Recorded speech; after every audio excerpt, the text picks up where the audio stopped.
If any of you have seen Seinfeld, you're very familiar with the character George Costanza. And there's a wonderful episode where George does the exact opposite of what he would normally do, right? So he's in this cafe or restaurant. He walks up to this woman and says, "Hi, I'm George. I'm short, bald, and I live with my mother."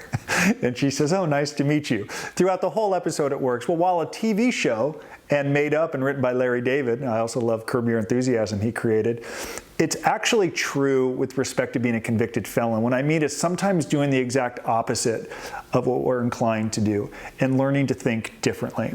Books that Michael has referenced, the author Malcolm Gladwell. And he wrote a phenomenal book called David and Goliath.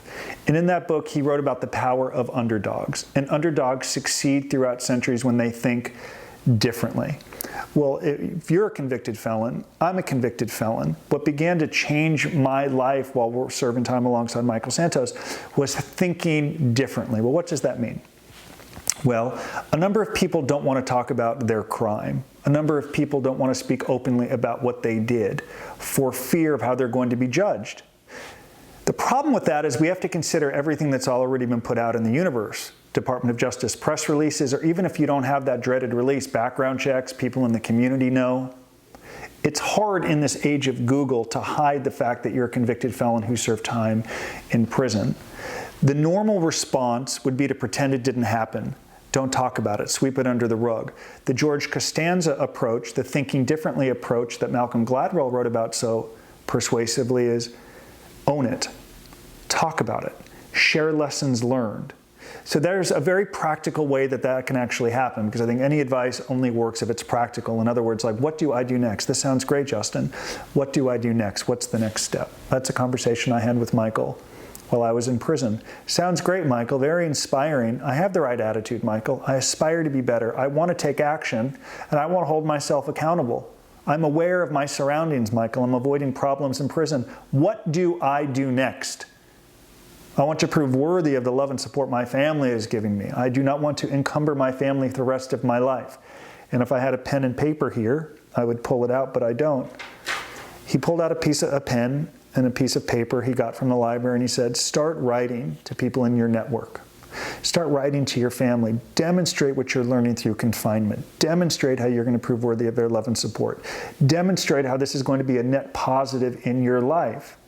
And naturally, I was somewhat a little like, wow, people are going to think that's crazy. I'm going to tell them how much I'm enjoying prison. He said, I'm not saying you're enjoying prison. This is hard. Talk about how you're growing through confinement, what your plans are. Let's inspire them. Better yet, why don't you share your goals with your network and with the world, so they can begin to hold you accountable. A lot of people in prison will say, well, I don't want to share my accountability goals with people because I don't want to bother them. The same reason some people say, I don't want to ask so-and-so for a character reference letter, I don't want to bother them. It's nonsense. It's a cop-out to use in prison parlance. It's because they do not want to be held accountable.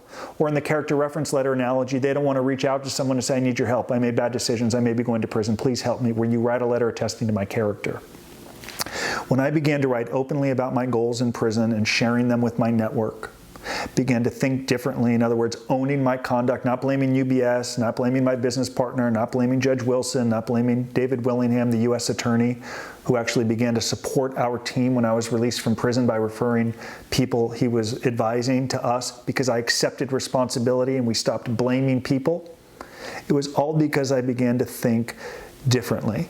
So I want you to do that at every stage of the journey. If you've been reluctant to share your story, become George Costanza. Own it. Talk about it.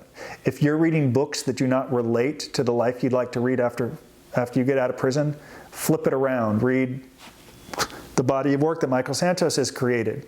Read other books that relate to the life you'd like to live, and somehow, some way, use your experience through the system as your greatest asset. You're only going to do that if you're able to articulate what you've learned. And I'll close with self-interest. I don't think it's wrong to say that most people are driven by their own self-interest. If you're interviewing with someone and they're going to be thinking, okay, prison record, felony, you know what they're thinking at the end of the day? How can this person help my company?